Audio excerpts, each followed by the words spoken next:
Il 7 aprile di ogni anno si celebra la Giornata Mondiale della Salute. Ma cosa significa salute? La salute è stata definita per la prima volta nel 1948 dall'Organizzazione Mondiale della Sanità come lo stato di completo benessere fisico, mentale e sociale.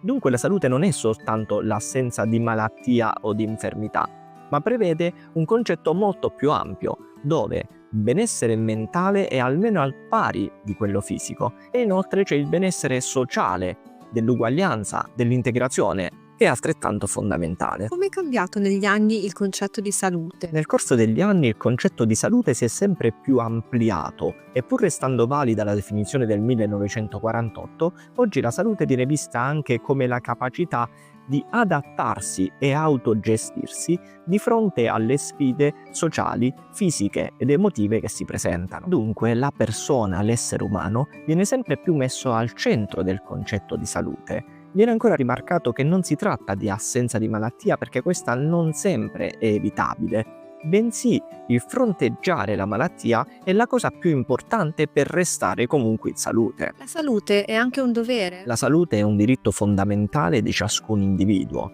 e qui rientriamo più nel campo sociale, ma allo stesso tempo nel campo personale ogni individuo ha il dovere di preservare la propria salute e in particolare ha il dovere di preservare lo sviluppo sano di ciascun bambino. Infine, le conoscenze mediche e psicologiche dovrebbero essere estese a tutti i popoli senza limiti, al fine di ridurre al minimo le disuguaglianze e di favorire quello che è il concetto di salute globale.